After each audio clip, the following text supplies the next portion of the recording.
This is Josie Brown with Author Provocateur.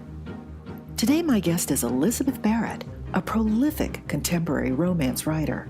Her Return to Briarwood series takes place on the shores of Connecticut, whereas her Star Harbor series covers all 4 seasons of love and lust in a small beach town. Her West Coast holiday series puts the right gal in front of the right guy in some Northern California romantic locale.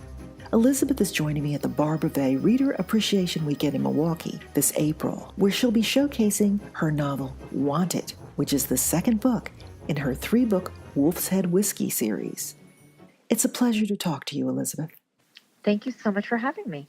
I noticed that you are an attorney who practices biotech law, and you've made quite a switch to being a romance author. How did that happen? Well, I haven't practiced for a while now, but I was really enjoying my practice, but I was writing and reading in my free time, as I think a lot of attorneys do. And the other thing that had changed for me was I had moved out to California from the East Coast, and I really missed what I considered to be my home. And I was looking out the window one day in my office, and I saw this really beautiful tree that had started to change color. And the leaves on the tree were just this beautiful kind of orangey gold color. But there was only one of them. And I realized that I was missing the entire fall, leaf changing season in New England. Right, which is so quite sad. different from California. No leaf Right. changes except maybe a few, A few. Right. And so I was really sad, and I thought, wow, I really miss my home. And so I think that very day I opened up my laptop and I started writing my first book, which ended up being published as originally was titled Slow Summer Burn. But I ended up publishing a series of 4 based around the seasons, 4 brothers living and working in a New England town off the coast of Cape Cod. And that was my first series. It was like a love letter to New England. So at first I practiced law and I wrote, and then I eventually switched to editing and writing, and have been doing that for a while now and really enjoying it. Which do you enjoy most writing about, New England or California?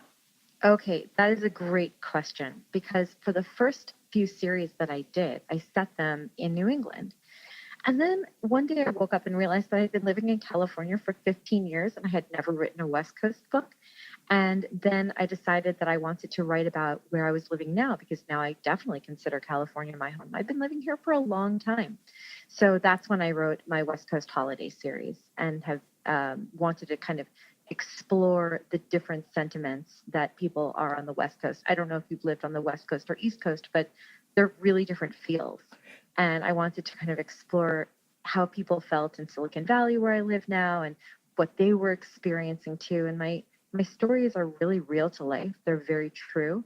And one of the things I love most about writing is that I want to befriend the people I'm writing about. I consider them like people who are real. And I wanted to delve into what made people in Silicon Valley tick, what made people in Tahoe tick, the same way I had done with New Englanders. Right. And yes, I was first an East Coaster. I lived in Atlanta.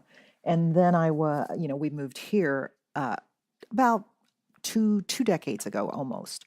So I thoroughly get all the change in, not only the change in the seasons, and yes, I do miss a little bit of that. I think I've acclimated now to not too Right. cold, not too hot. Right. It's hard to miss all that freezing sludge and ice cold, like the sleet. It's hard to miss that, to be honest. Right. But the seasons I miss are the swing seasons, spring and fall for sure. Right, right. And I kind of like the fact that it seems like we have a very, very long spring and a very, very long fall, which I don't mind at all, No, I don't mind that either. Yeah, I knew you really didn't mind it. So at Barbara Vay, you're going to be showcasing your novel Wanted, which I guess is the second of your 3-book Wolf Head Whiskey series. I love that title. Where did you come up with that? Oh, the Wolf's Head Whiskey? Okay. Yes.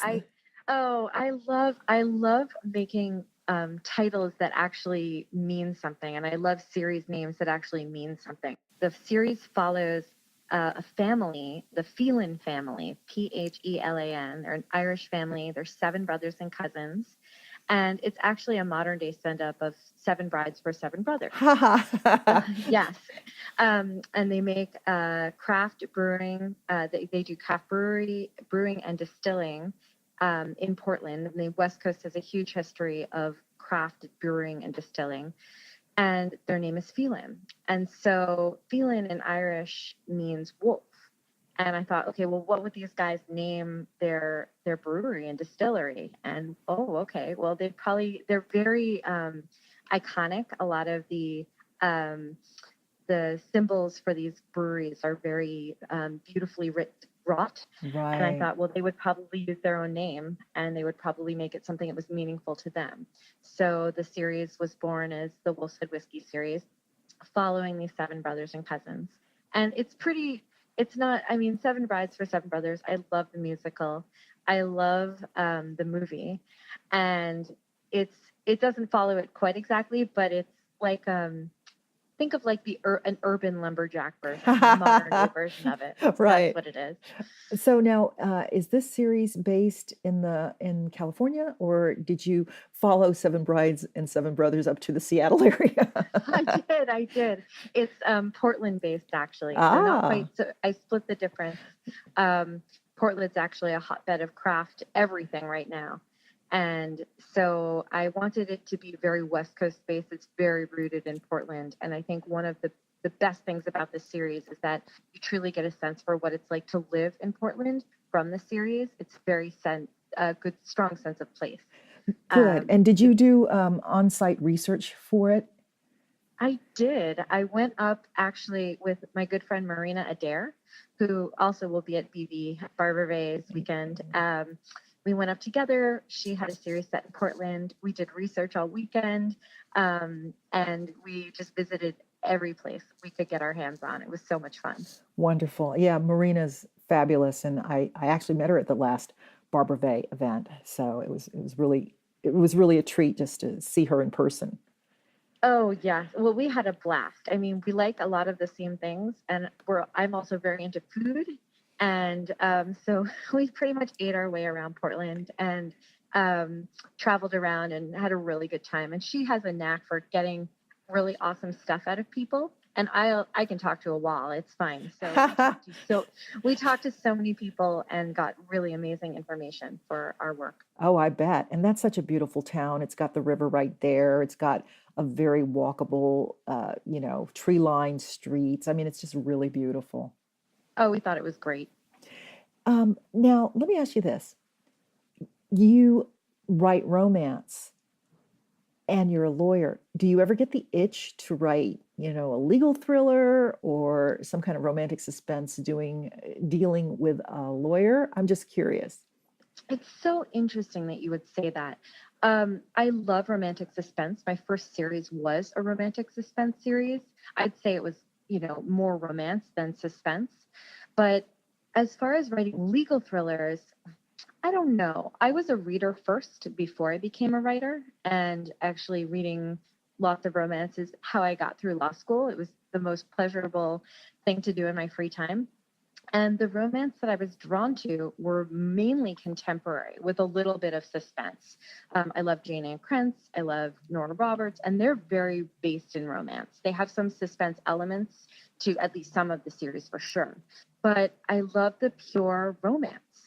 And I never thought about writing a legal thriller, although I do all my own research, and there are legal elements to some of my books. If there's wills or trusts, or even if there's custody issues, I do all my own research for that, and I consult experts when I need. But because I'm so well trained as an attorney and know how to do all of that research, I find it pretty exciting and fun to find my own stuff. I agree. And I also agree with you that you should write what you want to write, not what others think you may want to write. No, I wanted to write a book that I wanted to read.